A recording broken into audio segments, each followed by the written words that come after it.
Hello friends, this is Durga again from Technology Mentor / ITversity, and we are actually in the process of setting up Hadoop cluster using Hortonworks distribution on AWS or virtual machines, the way we typically do in production implementations. As part of this, we have so far provisioned 6 nodes in AWS, set up 4 VMs on our Mac or PC, and then we have added Ambari server, then the Ambari metrics plus Zookeeper, then HDFS, then the distributed processing frameworks like MR1 Classic or MRV2 and YARN. So this video is primarily to recap what we have done so far, and also I will try to cover how to reset in Ambari and start from scratch if you feel that there is some problem with your cluster setup thus far. So at this time you should be familiar with the HDFS, and also when it comes to MapReduce you should be able to identify all the daemon processes related to MRV1, which are job tracker, task tracker, as well as MRV2, which are YARN node manager, YARN resource manager, application master, history server, append server, etc. And also you should be able to identify different parameter files and important parameters, differences between MRV1 Classic and MRV2 YARN, and also you should know how to run Hadoop jar commands by overriding configuration files at the runtime for performance tuning. So understanding parameters will help you to make better judgments when it comes to capacity planning of your cluster. So that being said, let me also demonstrate how to reset. As we are doing for the first time, we might make some mistakes and we might have to restart the effort. So instead of provisioning the new instances and starting from scratch again, whether it is virtual machines or EC2, AWS EC2, we can actually stop all the services, reset the Ambari server, start it back, and then start adding the components. This works very well for most of the times. At times, if you make a significant error or mistake at the back end or on the server, then probably you have to start from scratch, where you have to start from provisioning the nodes. So let's go ahead and see the most typical scenario where we have to reset Ambari, and this is strictly for your development or POC effort only. You should not do that regularly in your production clusters. So all the services are up and running, which are related to HDFS, MapReduce, and also Ambari metrics. And we already have some data in our HDFS. So by resetting, you will have the data intact. Only thing is you will be reinstalling the components. So first, let us start the services. You have to do you should stop all the services, otherwise your cluster can be in consistent state, and when you try to reset and add these components back, you might run into issues. To mitigate those issues, it's better to stop all the services before resetting your Ambari server and then add the components. It will take a while to stop all services. So 2 servers 11 and 13 are done, and we have other 4, 12, 14, 15 and 16. So we are almost done. We only have 12 and 14, and everything is stopped. You can click on OK, and here by going to the server where we have the Ambari, you can run this command called sudo ambari server stop. If you are using root in our VMs, you can directly say Ambari server stop, but on AWS where we are using non-root user, you should sudo reset. So stop will actually stop the Ambari server, and what reset will do is, if you remember, when we set up Ambari server, it has set up embedded Postgres database server, and then a database is configured on that. So this reset will command will reset the database, which will flush everything from the database. Once everything is flushed out of the database, once you start the Ambari server like this,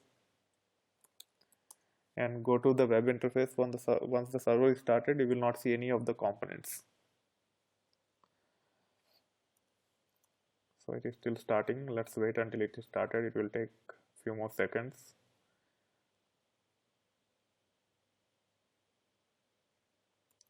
Now you can go here and refresh the screen, or it will be refreshed automatically. Here you have to give the username and password. Click on sign in, and it started from scratch. You are not seeing any of the services, but it is asking you to launch the services. Launch the install wizard. So the cluster name is HDP. Make sure you configure exactly the same way you have configured earlier. Otherwise, you can run into issues when you try to reset. So here it is IP 10.0.0.11 EC2 dot internal, because this is where I have the M server.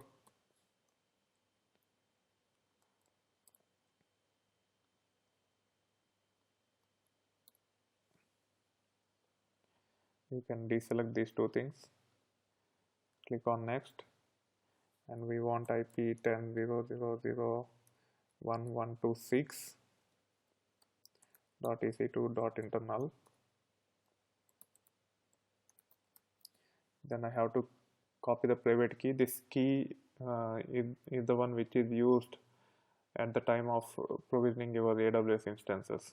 If you are using VMs, you should have configured SSH on those VMs, and you have to get the private key by logging in as root on one of the VMs, and then cat slash root slash dot ssh slash id underscore rsa. That will give the private key on your VMs. Here I have to copy for AWS, and I have the PEM file called dgadiraju, and that is the one which I have used while provisioning the cluster. So I have to copy PEM file from there.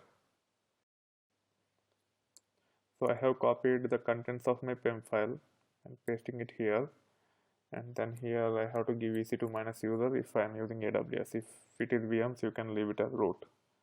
Click on register, and you will see all the 6 instances. Click on OK, and it will take a while to pass this step. It will actually set up Ambari agent on all the instances, and it has to start the Ambari agent also. If you see the history, you can see here that it is actually set up agent on all the instances on all the servers in the cluster. So the setup is almost done. Now it is actually checking if there are any potential problems. There will be few problems because we have not uninstalled anything. We just reset Ambari, and all the packages will be there already in the cluster, and it will complain about those packages, which is fine for us. Okay, now you can click here to see the warnings, and you can see that all are related to package issues, file and folder issues, user issues, because Ambari actually set up users like HDFS, MapRed, etc. And also packages are already installed, many packages, because we have set up these things earlier. So for that reason it will complain on those things, which is well and good. For VMs, it might complain on transparent use pages also, and all these things can be ignored. And then click on next. This is just a warning because we have some potential problems highlighted, and this warning can be ignored for now. Click on OK, and here deselect everything, and let's start with Ambari server and Zookeeper. That is how we actually set up the components earlier. Click on next, and here my metrics collector is on the first instance where I have the Ambari server or gateway node, and Zookeeper on all 3 masters 11, 12 and 13. Click on next, and I would like to select all for the clients. Click on next,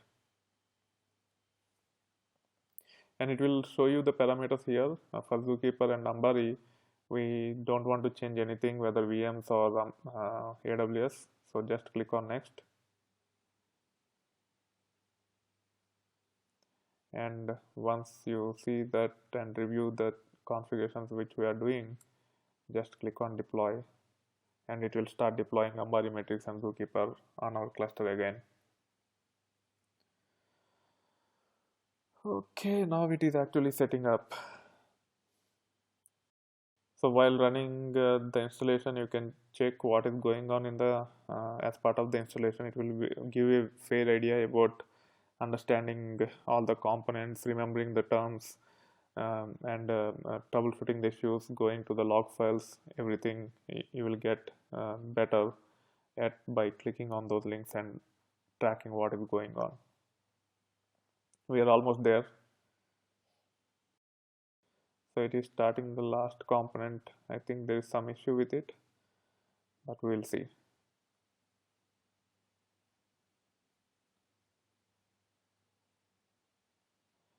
Yeah, it is also done.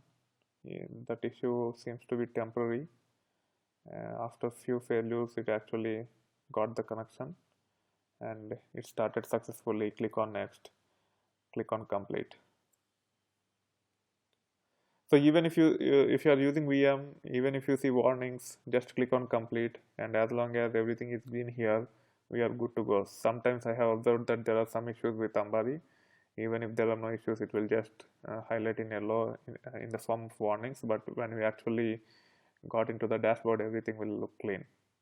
So once we have Ambari Matrix and Zookeeper, now we will add the other services. In this case, I will try to add both HDFS as well as yarn in one shot. If you are not comfortable with it, you can do one after the other. Click on next.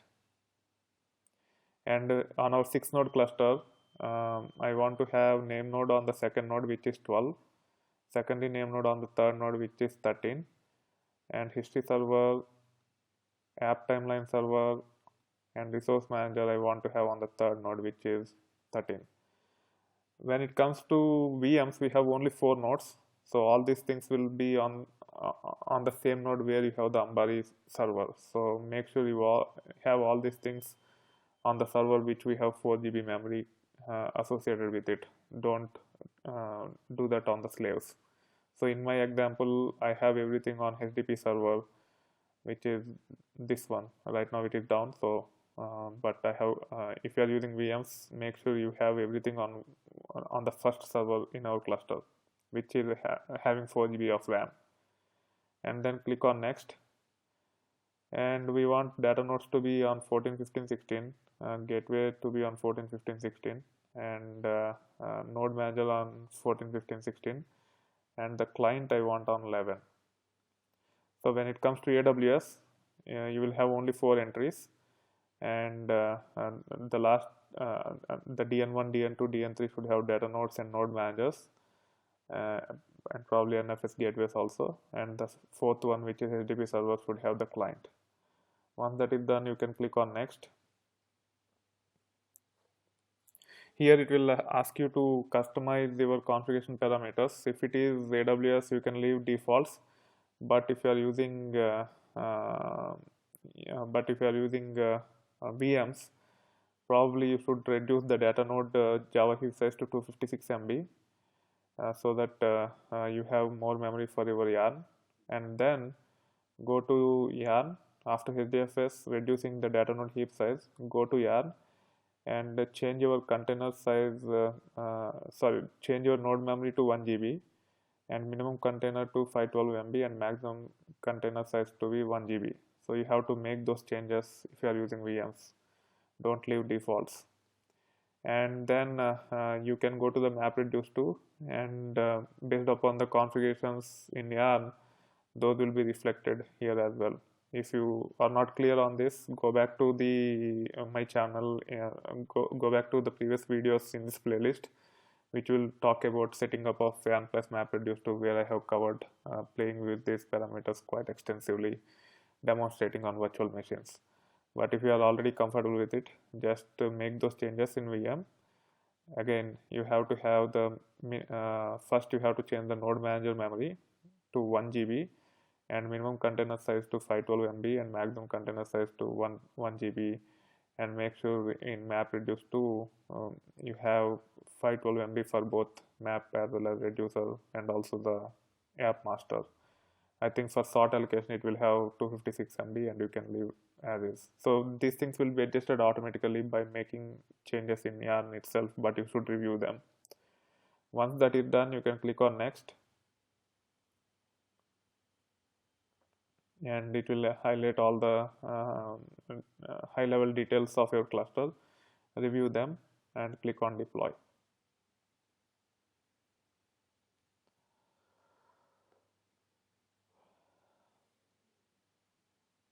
Now it will start setting up your cluster by starting data nodes, name nodes, yarn services, MapReduce 2 services. Everything will be done in a moment. And again, I will highly recommend to click on each of the node and see what is going on in the cluster. It will execute in a particular order, and you have to be familiar with that order, and that will help in many ways over time while administering the Hadoop cluster. We are almost there. Let's wait, everything is started. Still the startup process is going on. For name node, it will take a good amount of time because it has to start in safe mode, and it might fail, and it will retry at least 9, 10, 12 times. Once that is done, it will everything will be resumed, and everything will be done pretty quickly. So we will wait until this name node is started, and then I will resume the record. So now the name node is started. It retried almost 10 times, 10 to 12 times. So once it is started, everything will be started pretty quickly.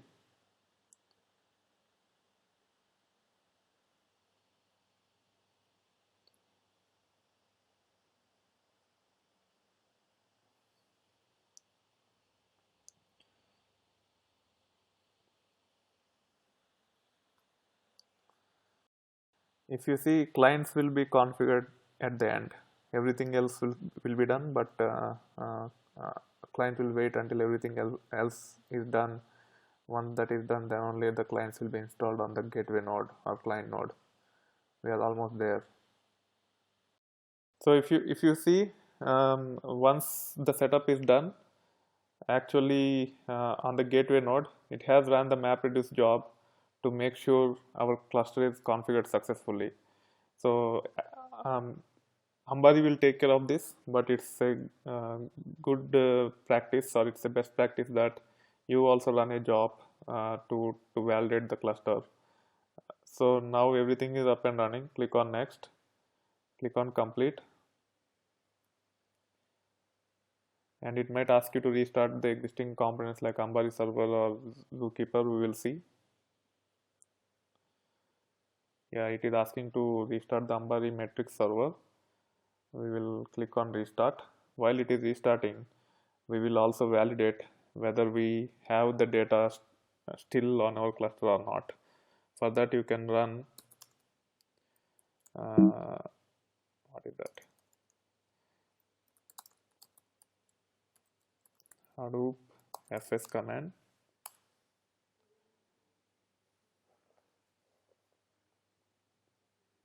And you can see all the files intact. And also we will run Hadoop jar command. We will change the path to make sure that we can run the MapReduce programs on our cluster without any issues.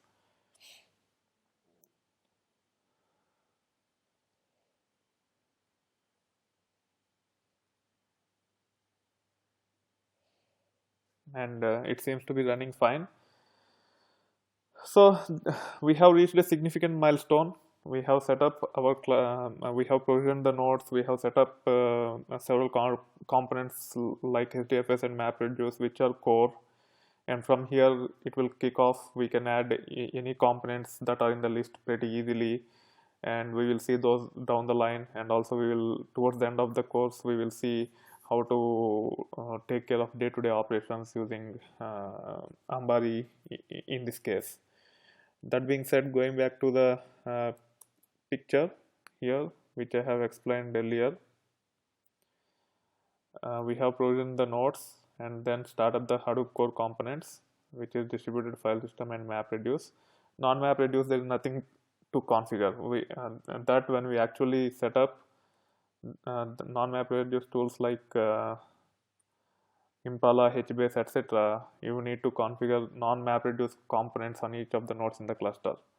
But primarily we will focus on MapReduce based tools, and all these components uses MapReduce for processing. So one thing you need to keep in mind is you don't need to set up anything on the slaves on your cluster when you are trying to set up MapReduce based tools. That being said, I hope you are enjoying the content, especially this playlist on my channel. If you have not subscribed to my channel yet, please do so. If you like the videos, please click on the like button. Feel free to post, comment, or ask questions on the comment section of the respective video. Thank you. Bye.